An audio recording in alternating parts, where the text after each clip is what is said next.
Morning. Morning. Morning. Good morning, everyone. 6 a.m. on St. Patrick's Day, Oh, wow. 17th of March. Please let us know where you're watching from. Put it in the chat. Any questions you have as we speak to Dr. Jen, Hi. you put it in the chat. And do you have any announcements, Alia? We have Kiltz Health coaching up and running and some fabulous coaches that would love to help everybody. The link is below. It's on the website. It's anywhere you could possibly find it. But if you have any questions, please ask me. It's $39 for an intro call with one of our health coaches. And we're running a spring sale on the Kiltz Health coaching course.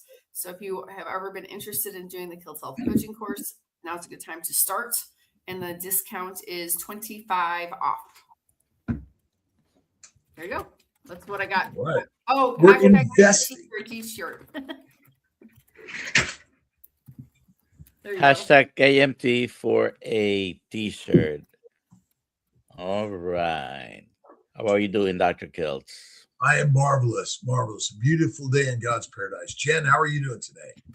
Good. It's early here in Nashville. It's early. What do you got? What is it? 5? Yes. Yeah. It's a good time to get up in the morning. Early, right? I'm more of a 6 a.m. I'm a 6 a.m. kind of gal. go. All right. Well, you're here at 6 a.m. Yeah. You're beautiful. Yeah, Thanks a lot for stopping with us. That's why I came in hot. I came in real fast. So my camera was giving me issues. But good. Nice to see you again. Chip says hi. My husband says hi. His Hello to sleep. Chip. Yes. Yeah. We're beautiful.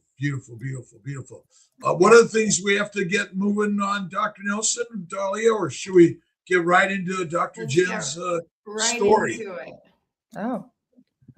Well, Dr. Jen, why don't you go ahead and introduce yourself? Let us know what you want to talk about today. Yeah. Give us your story. And nice to meet you, Dr. Nelson. So I don't think I met you. Nice to meet everyone. So I met the team at Hack Your Health in the fall. So great, such a sweet group of people. And remember, we should tell that story. Remember that guy that got hit by the car? Yes. Because he's with your team, right? Yes, we were all there. Yes. Oh, I don't think I met you, Dr. Nelson. Okay. But it was funny. I was going to this news interview, and all of a sudden, we hear all these people screaming, and this fellow was hit by a car and went over, and he was fine, but where I'm like, you should probably go to the ER. We held C-spine precautions and all this, and then here I am. I see him at the conference. So it was pretty cool. I was like, that was you. So it was good stuff. So small world. That was in Tampa. Small world. Yeah. Yeah. But for those watching who don't know me, my name is Dr. Jen Pfleghaar. I'm the author of the Perimenopause Reset. It's a book to help midlife women. I have a faith-based practice. It's virtual now, and I live in Tennessee. I just moved a year ago from Ohio. So very crazy. It's very hard to move a family of 6. I have 4 kids, but we're finally settled in. I feel like we're pretty settled in after a year. So my story with the carnivore and keto crowd, I love using carnivore for my patients. I use it a lot, especially medicinally, specifically for women. I love women when they're pregnant and have small intestinal bacterial overgrowth, SIBO. It's very good because you can't treat them with rifaximin. You can't treat them with herbal medication.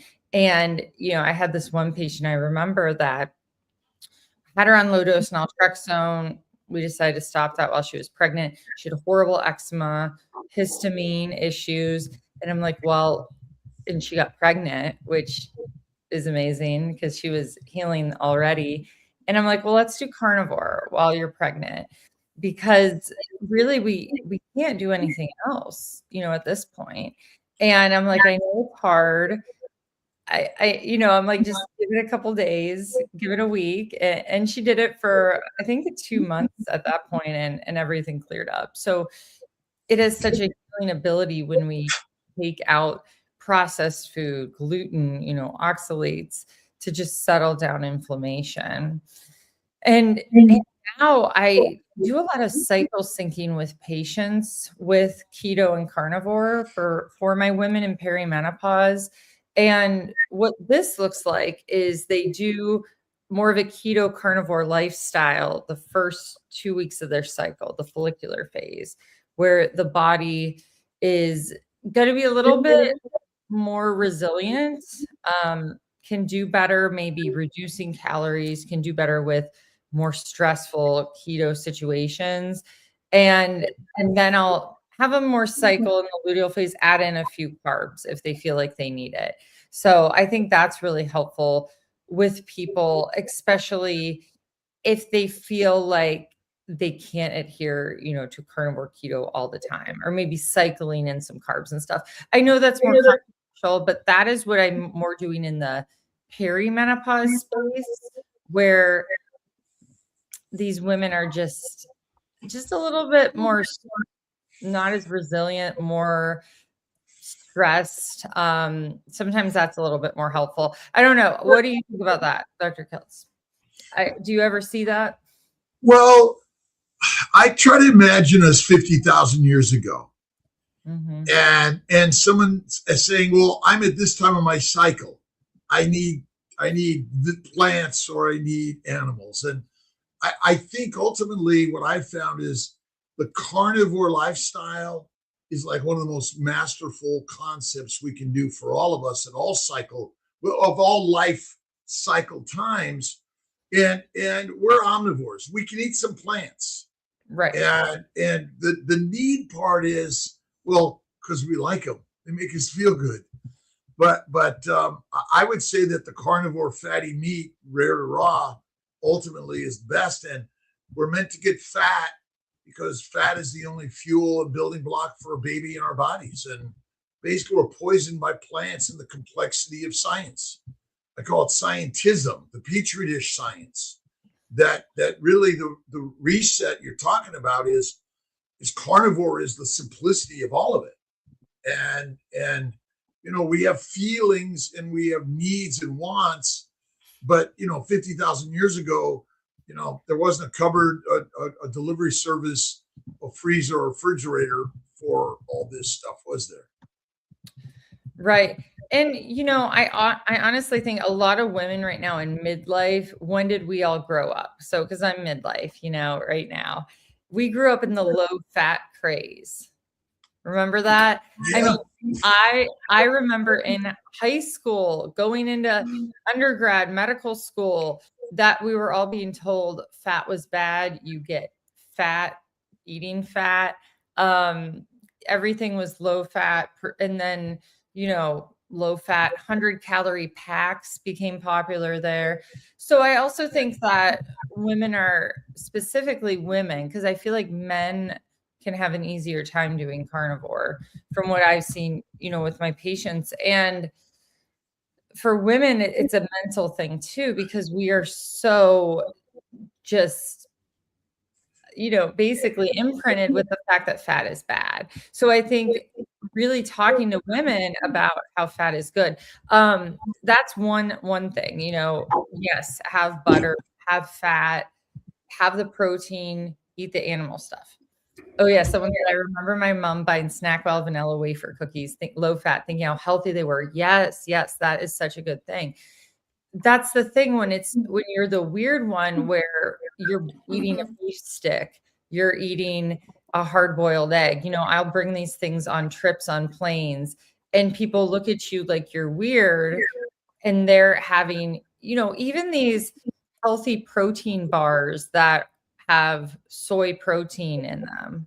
I think that is, no, I don't like those. I don't like those. So my kids even know. They're like, Mom, a protein bar, a new one at Costco. And I'm like, it's all soy soy-based protein. Like, you know, so I think the marketing, we have to get smarter. And that's where eating a carnivore lifestyle, no one likes to see that if you're looking at big food, because they're not going to make money from all these preservative foods. So, well, you need your macros.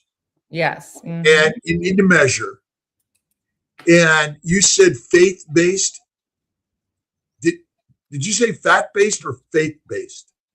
Oh, fat is good. No, my practice is faith-based. I'm a Christian. Yeah. You're right on. So Jesus Christ, right? So faith is always first, and the stories are more powerful than the science. And all science is theoretical. But is God and faith theoretical, or is it our absolute truth? Right. It's our absolute truth. So truly, the complexity of science, like there is no such thing as a protein. No animals eat protein. Animals eat either animals or plants. And so we've messed it all up in this complicated scientific story. Ultimately, we're sort of all messed up. Again, you either eat this or you eat pieces of the, or you eat this.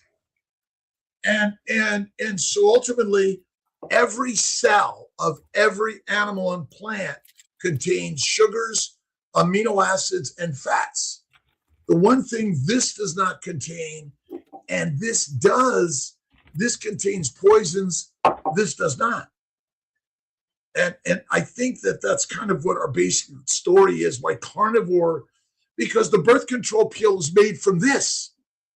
And I don't know, no one talks about the glycocalyx and the sugar layer in every cell of every life form.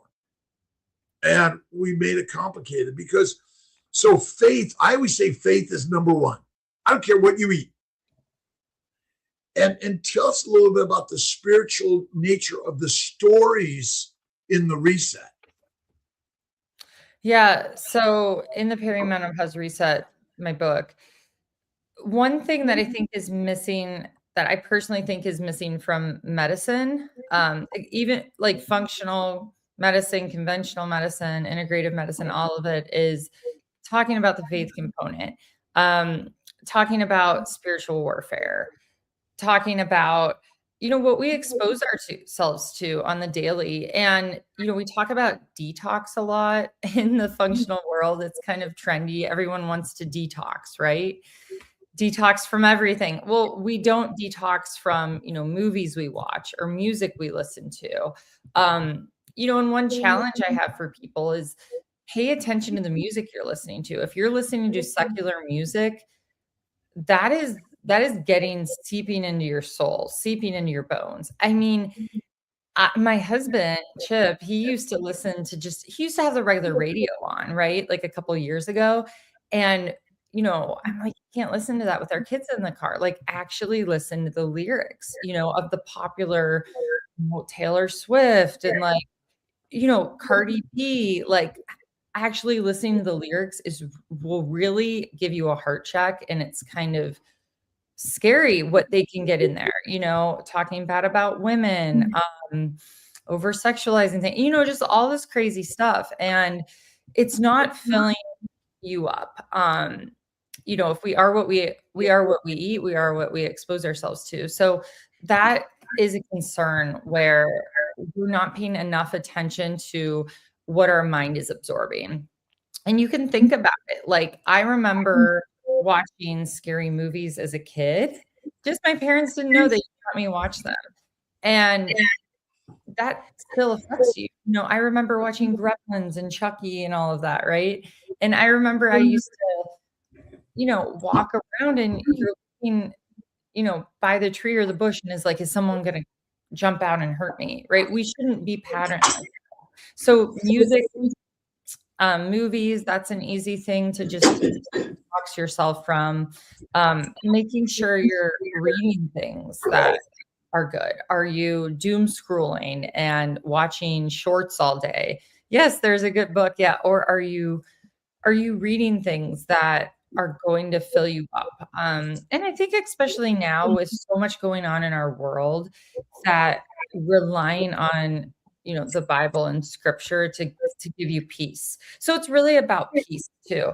And I don't know, I know all of you have been to, you know, a lot of health hacking events and stuff and traveling with the health group, but I'm sure you've noticed even some of the top biohackers speakers, like they're so nice, but sometimes they're lacking like a piece about them. It's like, and it's the goal is longevity and to live longer and be healthy and have babies and all that stuff. And you guys help with all that.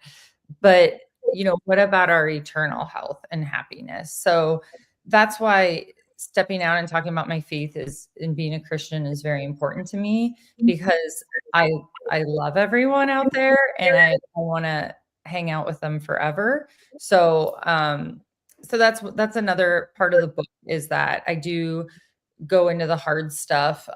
If anyone out there does more like new age practices, I used to be a yoga instructor. I used to have a yoga studio. That was revealed to me and convicted that I stopped all of that. So I discuss a lot of that in my book, because I kind of walked through it all and went through it, which is great because now I can talk about it. So I think that is also really important. And then when it comes back to our health in general, we should take care of the temple that we have, you know, so eating well, nourishing our body with the correct food. It's what we are told to do. You know, we have to honor our bodies. So moving your body, eating correctly, you know, prayer and meditation, getting good sleep, all of that is very important and part of the whole picture. So we're all supposed to be, we're on the journey, and there's no good or bad, right or wrong. It's all part of the journey to find God within each of us. And there's so many different belief systems in God, but it's all finally to find the peace within all of us, right? And connect. And we had a raw vegan on yesterday. How'd that go? It went great, actually. Oxray, really good guy. Oxay. And again, we're all journeying to listen and learn together. But ultimately, it seems to me like Christ is like the sort of the philosopher of all of us. He shared a story of love and kindness and generosity and forgiveness. And I think the Christ and carnivore all kind of fit together, the strength of that carnivore lifestyle. And you can call it a life reset in your book, rather than just a minute perimenopausal minute. It's just a life reset for all of us, wouldn't you say? Oh yeah. I mean, I tell men to read my book, but it's all about, you know, resetting your environment, your diet, your spirit, your emotional. So I for sure. So do you think that Jesus and his disciples were carnivore? Is that what do you think? Well, I think, again, I use the word carnivore lifestyle. I know.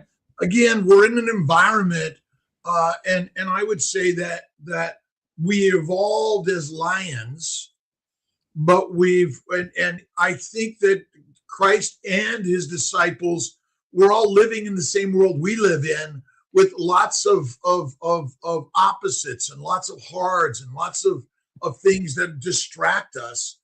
But the message is really, let's get back to our true ancient nature as lion-like animals, Christ-like animals, which can see the light and love within all of us, forgiveness and kindness. And I found I tripped over Christ, and then Christ taught me about carnivore, and they all sort of fit together in our lifestyles. And again, you can be a vegan, vegetarian, or Mediterranean, and you can live the life of Christ in our evolution. But when you go carnivore, it's like the universe. Suddenly the light shines, and you see the simplicity of the story. That's the most amazing thing. Yeah. I mean, I've had a lot of vegan patients, a decent amount. And it's tough sometimes because we'll do all the protocols and they just won't get all the way better. And I talk to them about it. I've had some that are like, okay, I'm gonna eat meat again. I actually crave it. It's tough. I mean, I do think that there is something missing. We It's know hard. You're right. Okay. But it's in the hard and the tough that the light finally shines. But each of us is going to see it at the right time. So our job is just to share the message, and God will do the rest of the work. Oh, yeah. Yeah, I agree. Right? I mean, that's kind of the spirit. And that's why, see, to me, anyone can do a carnivore lifestyle.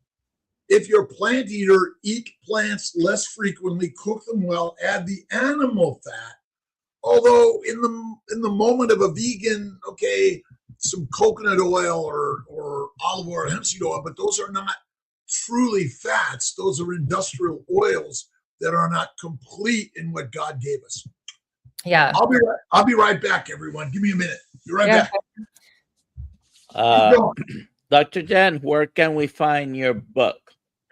Yeah. So if you go to Healthy by Dr. Jen, you can find my book there.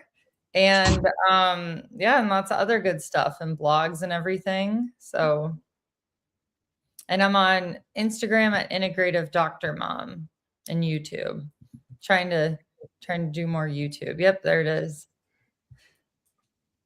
Yeah, it's funny though. I remember I've had this happen to a few patients where I go through their diet with them and they're having, spinach smoothies. And I'm like, hey, like, you can't, like, I remember, 15 years ago, I was making spinach smoothies too, because you think they're healthy and every single influencer online is making a shake, protein shake.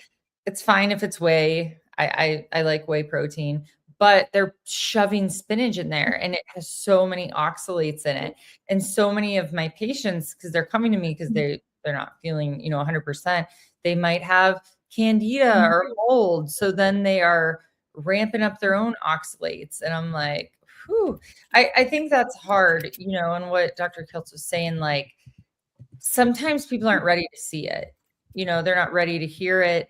I've had a patient that had kidney stones and I told her why. We did the test. She had mold, candida, and she didn't want to change. She didn't want to give up the processed food. She didn't want to do it. And then, I'll see on social media how she's having all these kidney stones and she's like, I don't know how to fix it. I'm like, you do, but it's hard. It's the hard choice. So you don't want to make the hard choice. So I try to not take offense to that they don't have eyes to see. They don't want to see it right now. They have the information and maybe someday they will. And this might be the same for, vegans or people that are eating processed food. And, you just got to give them grace and just wait for them to see the light at that point. And, they'll differ and defend their point, their side of the story, I guess, vigorously. So, sometimes you can dialogue like we did yesterday with this raw vegan guy. And sometimes you cannot even start a conversation. We have some questions, Alia. Can we get some questions? Sure. Yeah. Does anyone know? Van Dan would like to know, can you get LDN anywhere over the counter? Profound Health had it for a little bit. They're out of London, England, but I don't think anymore. So someone was asking about, but yeah, I mean, you could I would recommend getting it from a doctor. So it's compounded. So there's, naltrexone that you can get that's like 50 milligrams for opiates overdose, but the low dose naltrexone usually from a compounding pharmacy. So if you're somewhere where you don't have like integrative doctors near you, if there's a compounding pharmacy around you, you could ask them, hey, who prescribes your low dose naltrexone for you? But you cannot find that over the counter. Is a prescription in the United States, a prescription medication. Yes, correct. Yeah.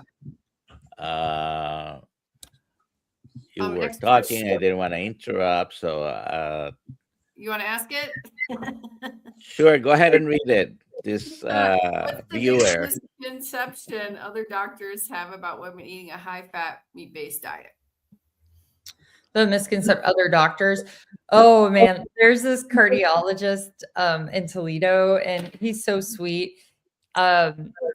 He just wants your LDL to be like 50, right? So he's against all carnivore. I remember I was speaking at a conference in Northwest Ohio with him, and I was eating like a carnivore brick bar, like right in front of him, like real butter, and stuff. And I'm like, I'm gonna put butter in my coffee, and he was just so mad at me. And it's hard. He thinks it's like calories in, calories out. What it is doesn't matter. So it's really tough. It's tough to see them because I worked in the ER, and I am going to start working in the ER again in Tennessee for 20 years. And Wow.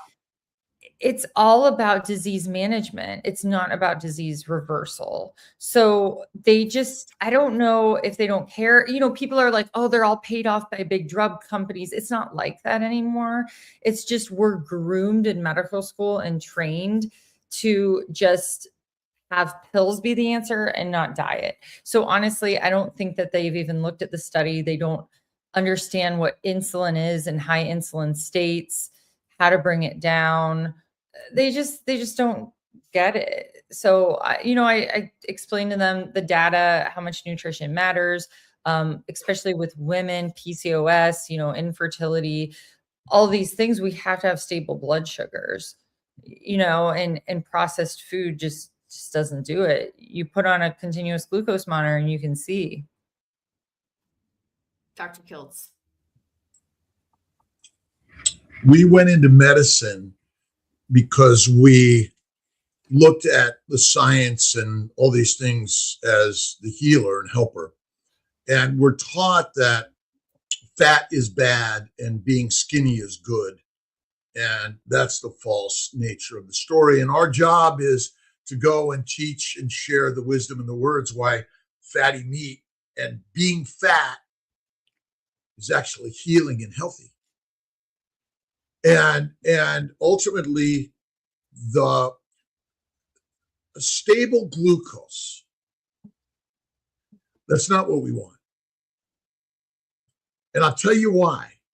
Because when we eat food, it goes to the liver, and most food we eat is plant and protein, lean meat. Most carnivores eat lean meat, not fatty meat.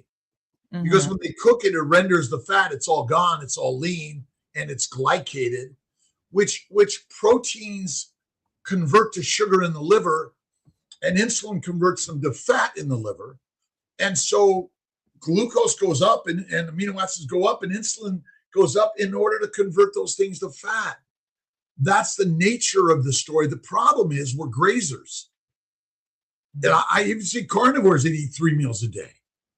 I'd say 1 meal a day or less. And that's the simplicity. But keep on eating the butter and the fat in front of the doctors, because how is cholesterol harmful for us, or LDL harmful for us? What does our body make that is harmful for us? Right. It's the inflammation. That's a big misconception. And if you're getting, if you have a high LDL, you need to get an extended cardiac panel and look for the inflammatory markers, because you can't have disease without inflammation. And that's what doctors aren't telling you. It's the inflammation. Well, but why do we need an extended panel when we already know we have inflammation? Meaning we don't need another diagnostic test or a continuous glucose monitor or a doctor, because if you're not reproducing or you're miscarrying, or even if you have menopausal symptoms, those are not caused by a low estrogen. It's caused by inflammation. And that's the magic of the story. And that's why many carnivores still have a lot of inflammation, because they consume a lean meat diet and not a fatty meat diet. Hmm. Because nobody eats adipose tissue.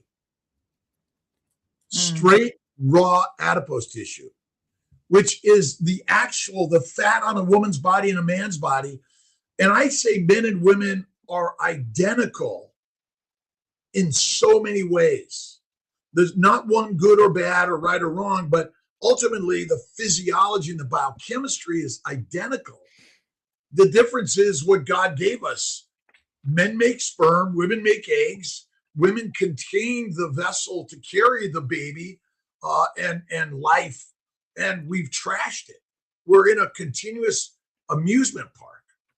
Even at some of the hacking health events where we're all overselling supplements, and I sell supplements too, so I'm not throwing anyone else under the bus. I'm under the bus too. Really, if you have faith in God, look in the mirror, eat fatty meat less frequently, and connect positively with people, doesn't that heal a lot of things? Yeah. And I think one thing that's interesting, we talk about the media and growing up in the 80s, 90s, everyone wanted to be so skinny. And, if you're so skinny, if we don't have a good percent body fat, we want to be around 20, 25, 30. We want to be a little fluffy for our fertility. I mean, I think that's one thing that bothers me is that, well, some people, I mean, what's your argument about this? I'd love this discussion. Some people on carnivore, I think, get too skinny. They maybe go, or keto, they go overboard in their skin and bones. And it's like, no, women need some fat on their body for hormones, for fertility. All humans need fat. We have no fat on our body. We're in a morgue. Mm-hmm. Low animal fat, some low adipose tissue on your body is the most infertile causing thing you can have. And this is where the low fat 10%, the new food pyramid is less than 10% of your diet should be saturated fat, which essentially fat comes from an animal, oils come from plants, and plant oils are never healthy for us. Olive oil, coconut oil, those are industrial oils. They're not good for us. We use them, but I agree with you. Again, I don't care what your diet is. Eat less frequently, add more animal fat, and put a smile on your face, and life will be much better for you. And exercise is deadly. See, we differ a little bit, which is okay too. And this is where I have my women in the luteal phase eat a little more. It was funny yesterday, I'm late luteal phase, and my husband knows this because I was like so emotional yesterday, which isn't bad. God made us to have these rhythms for women, and I allow, that's not good thinking, but I eat more. I just eat more in my luteal phase. I eat more frequently. Well, why do we eat more in the luteal phase? We need more calories. Why? More because our metabolisms increase, because we're getting ready for the egg to implant. It's fertility. Pregnancy. So here's our problem. In our ancient past, you had far fewer menstrual cycles than we do today because you're either pregnant or breastfeeding. Right. The problem is today birth control. And again, this idea that you have to do something luteal phase, you don't have to do anything, be the human you are. But ultimately, there was no I'm in my luteal phase. And when you're this idea, I'm emotional, a little bit, we're sort of, men get emotional too. We all get emotional. The emotions are who we are. Yeah. Emotions are who we are. It's the energy of the universe, right? And because we want to make love, we want to be with our partner, we want to build our family, but we've got all this brainwashing, and our brains are damaged by the science that says you should do this. In fact, if we look back at our ancient nature, it is reproduction.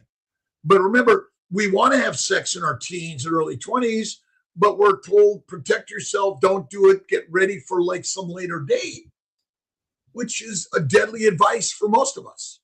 Oh yeah. It's a lie. It's feminism. Feminism was horrible for women in my opinion. So, I mean, I was put on birth control to regulate my period. And then, integrative medicine, praise the Lord, and now I actually understand it, but it's so women are I work with mainly women. I have my male patients. I love them. But I mean, we're also so emotional about things. So I like when I do the cycle syncing with women, I almost like give them permission and allow them to relax a little during their luteal phase. And then their follicular phase, they can rein it in. I don't know. I can be emotional with eating too. So I think it's tough sometimes. But it's also food addiction plays in a role and stuff like that, so we're not addicted. We're in an addictive environment. We're being the human beings we are.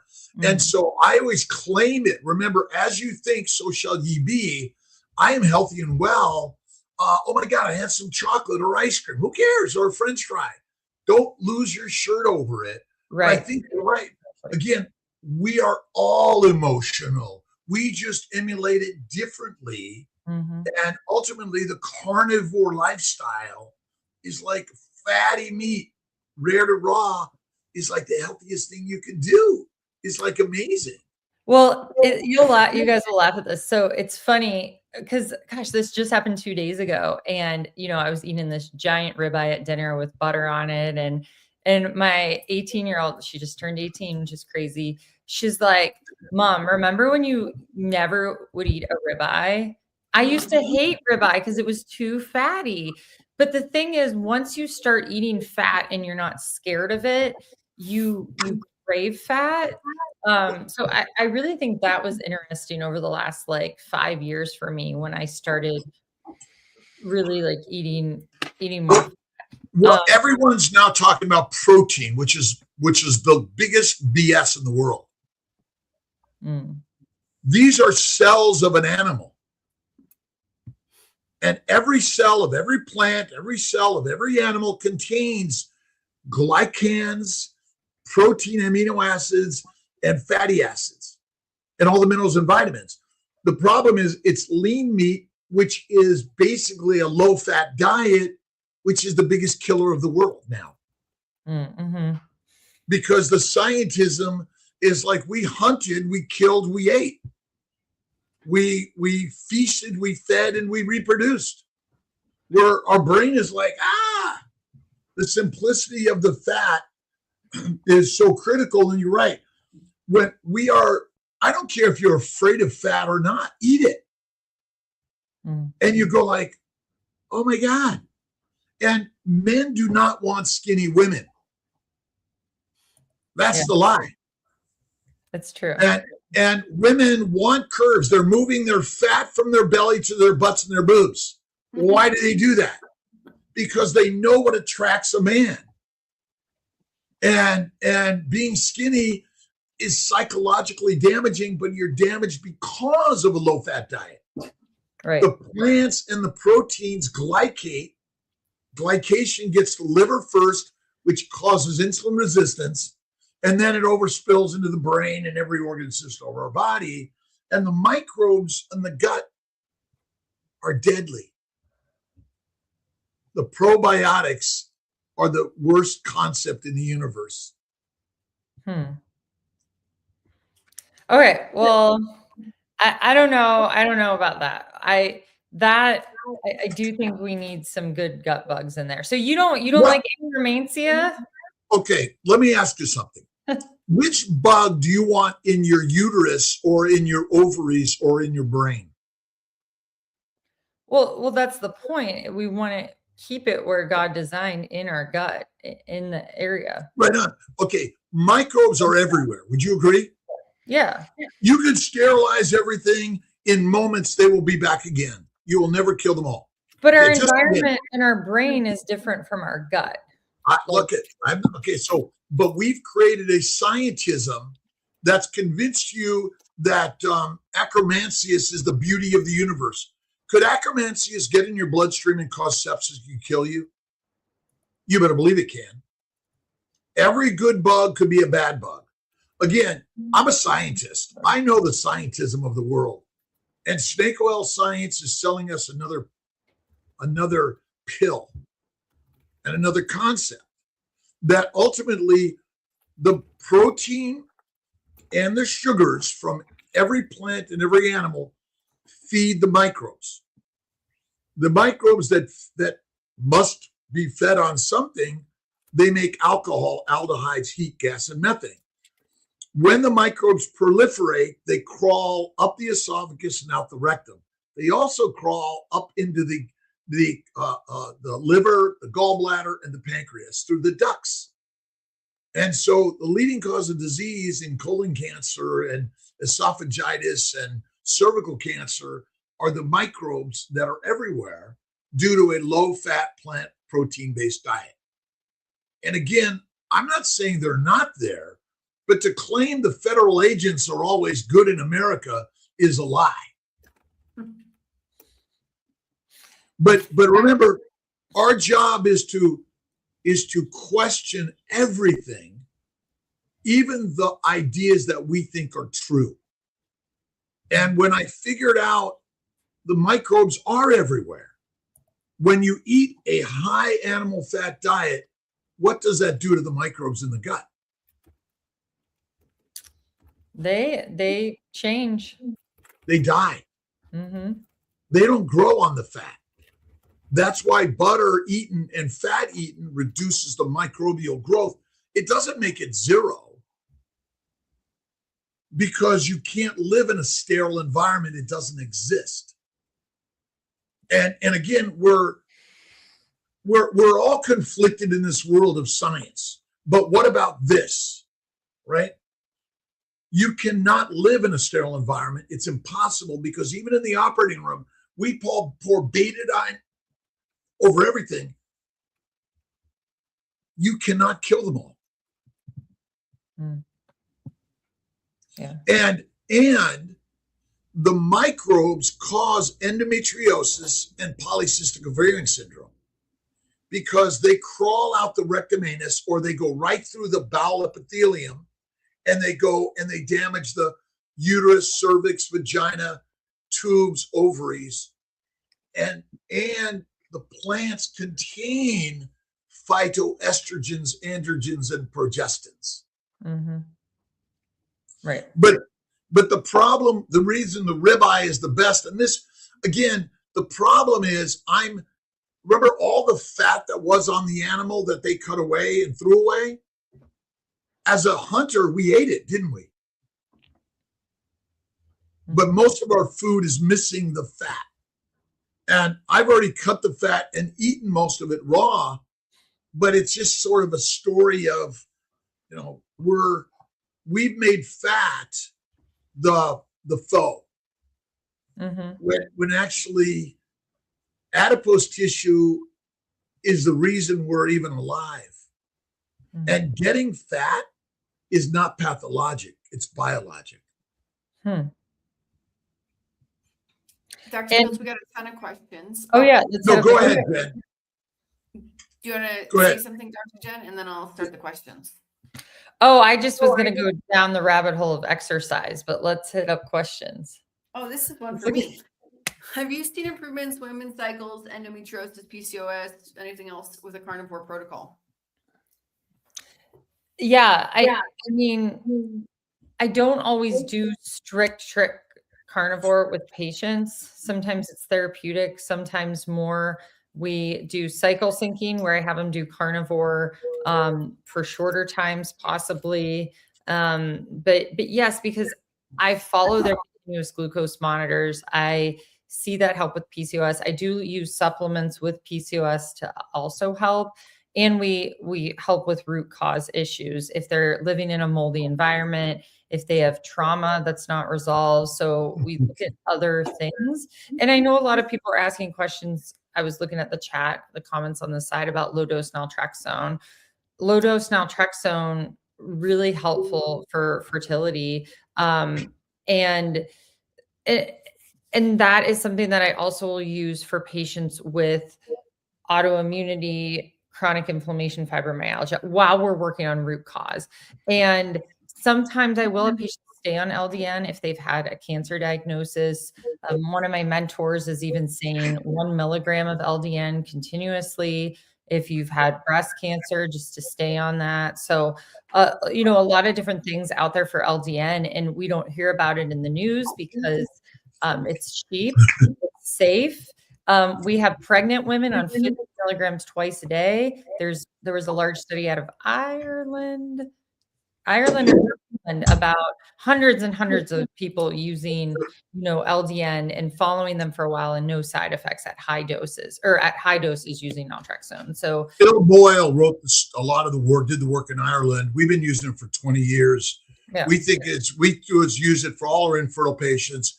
We recommend staying on it throughout pregnancy, and carnivore throughout pregnancy too is really, really important. So. Yeah. So that's the thing. It's like I use medication supplements while we're working on root cause, while we're fixing, diet and nutrition and stuff. And the one thing I'll just go back, with women, like sometimes food stresses them out, what other people think of them if they would just eat, like go out on a date or go out with friends and just eat steak and butter. Right.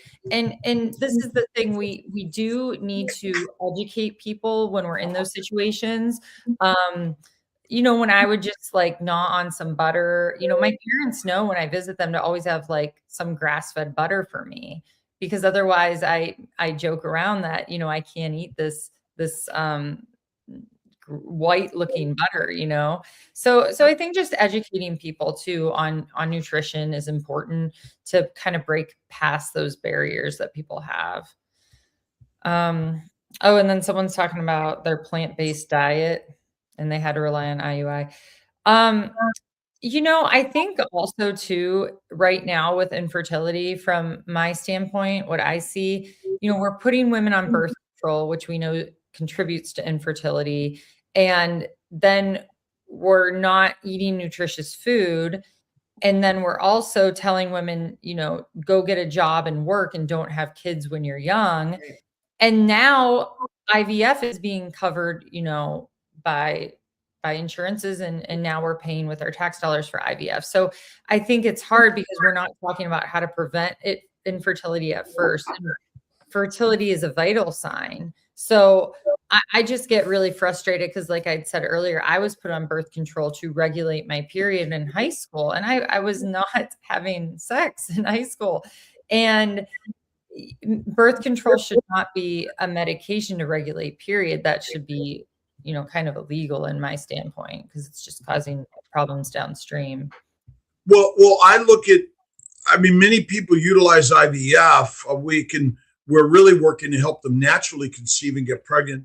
Many women have already lost the function of their uterus, tubes, and ovaries due to the gut inflammation that spills over into the vagina, cervix, uterus, tubes, and the rest of the body. And so we've been brainwashed to be on a plant protein, low-fat diet. Again, plant protein, lean meat, 3 to 6 meals a day is deadly, as you're saying. And reproduction is really the canary in the coal mine. More and more people are infertile, bad sperm, libido problems, over-sex problems, addictive problems. And again, this is not to judge anyone, but to give us all the power through social media. Whether you're Christian, atheist, agnostic, or whatever, we all are human beings in the eyes of God. Yeah, absolutely. We're all here to help each other too. Yes, yes. No matter what, period. Yeah. So when you eat high fat, don't you get hyperlipidemia? Is that concerning? So yes, you can get increased fats, and I watch that with patients. I do have some, there's familial hyperlipidemia and high cholesterol where that is a concern. With those patients, I do get CT coronary scans, make sure nothing's going on. I check their inflammation. We're working on diet, exercise. I like my patients to exercise, and all of that. So the thing is with it's inflammation. Honestly, though, I just got personally a high LDL back. I haven't I had LDL when I was like only eating salami. This is funny. You'll laugh at this, you guys. I only ate salami for like a year or two. That's all I would eat in elementary school. And my cholesterol, was like 300s, and everyone freaked out. And then I had to only eat like peanut butter sandwiches. So anyway, it's pretty interesting, but my LDL is creeping right now, but I'm also, my estradiol is fluctuating a little bit. And I've also been under a little bit of stress. So I'm going to eat the same and repeat it in 6 months. And we're well, anything that's a flat line is the deadline. Things go up and down all the time. And again, stress. I mean, when you had to hunt and gather 50,000 years ago, it was easy living. It's hard. It's meant to be. That's the beauty of the universe. I think you're saying as much as anything, but a coaching and a cheerleader. Tell me a little bit about your recommendations for your world in helping women and men find their balance. Yeah. Well, back to the cholesterol. I look at triglycerides personally. So I will find this one guy. I mean, he was vegan, yes, and his triglycerides were really high in trash, and that's what's floating around in your blood. That's scary. That's scary stuff. But yes, to answer your question, so when it comes to, we all just have to be on the same page, I think, where we all want to be healthy. It's hard. There's so many conflicting things out there vying for our attention. So I also think praying about it in prayer, getting the information, trying things out. If you haven't tried a higher fat diet and carnivore, try it. For women, start in your follicular phase, the first day of bleeding, if you're trying something new. I'm telling you, I know you don't buy this, Dr. Kiltz, but like, you can do it at any time of the cycle. Again, don't wait. Do it today. But again, I'm just telling you that you're a human being, right? Yeah. 50,000 years ago, you said, I got to have plants because of my cycle day. And here I've given you a beast to eat, right? Again, I'm just throwing out my philosophy, but I honor what you're saying because the beginning of the menstrual cycle is a renewal time. Yeah. But it's so depressive for so many women because they're not pregnant. And ultimately start carnivore because it's the plant protein fermenters that cause the damage, and plants are birth control. The birth control pill came from yams. Think about herbal medicine. And again, the idea that maybe plants are more poisonous than we know. That's my concern. Mm-hmm. Well, I mean, I will tell you, my chickens, so I have like 40 chickens that give me beautiful eggs. They love eating when we have like some leftovers from our steak, or if we have brisket that is a couple days too old to eat. That is like their favorite thing to eat. I don't know if you guys have ever seen, because chickens are little carnivores. I mean, they would prefer to eat meat over the grain that we do give them some grain, because someone told me, well, Joel Salentine, which is a very good farmer, told me I was starving them, and I probably was. But anyway, I've learned a lot about farming with our mini farm. So, but it's really interesting to me. And I've said that to my kids and my husband. I'm like, they would eat mealworms and grubs and worms all day if they could, and ticks. They really would. Chickens. It's so funny to me. And that is why free range chickens, the yolk is so much better and higher in choline and everything. So it's kind of interesting to see. So I always look at, what do my chickens prefer and what do my cats prefer? My cats aren't eating, well, my one cat likes corn a lot, but they prefer meat. But it's kind of funny. The one's a little slow, but sometimes I look at these animals and I'm like, I tell my kids, look, they're not eating a cupcake that you got from Trader Joe's, which I don't want you to get. My hardest thing as a mother, I struggle with my teens, but they're better than other teens out there.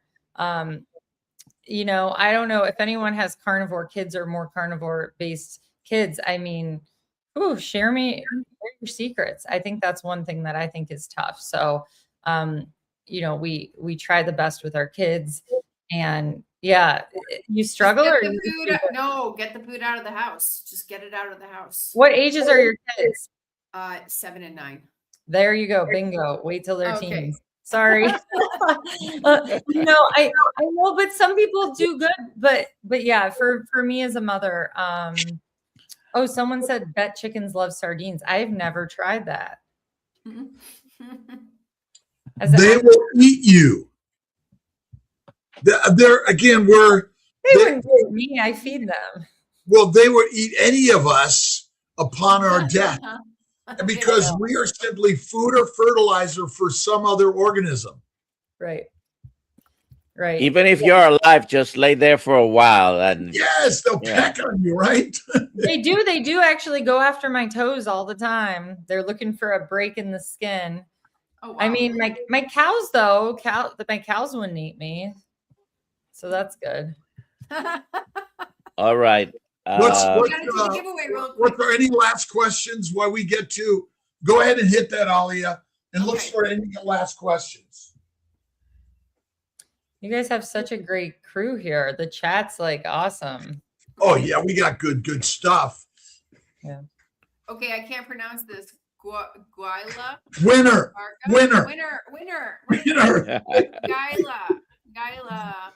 Gaula Varga. Congratulations. Email me, alia@drkiltz.com with your name and address and shirt size, and I will get a shirt sent out to you. One of our mighty shirts, our mighty Kiltz Mighty Tribe shirts. What's the name of the website again, Dr. Jen? Oh, Healthy by Dr. Jen. Okay. And is Instagram your favorite platform? Yeah, Instagram's where I hang out the most, and YouTube. Starting to put more on YouTube too. So all right. Awesome. Are you streaming to your YouTube right now?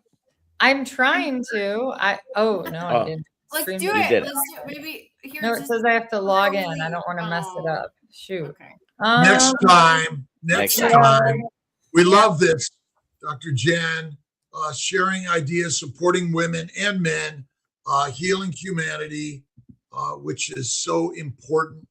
And again, we've got to make sure we share Jen's book and ideas and put it on our book list for people through Kiltz Health and Kiltz Mighty Tribe that people can read and listen and learn. We're all here on the journey together. And I think I'll get to see you at Meat Stock, right? Yeah, I'll be there. Good. I'm excited. It's so close. It's so close to me. We were just up in the Smokies last week for spring break. So nice. How beautiful. Yes. And cool. Alia, let's make this available digitally for all Kiltz Mighty Tribe members. Yes. Yep. Dr. Patrick, all right. And again, also the baby's diet, and make all of our books a simple link and a download for people.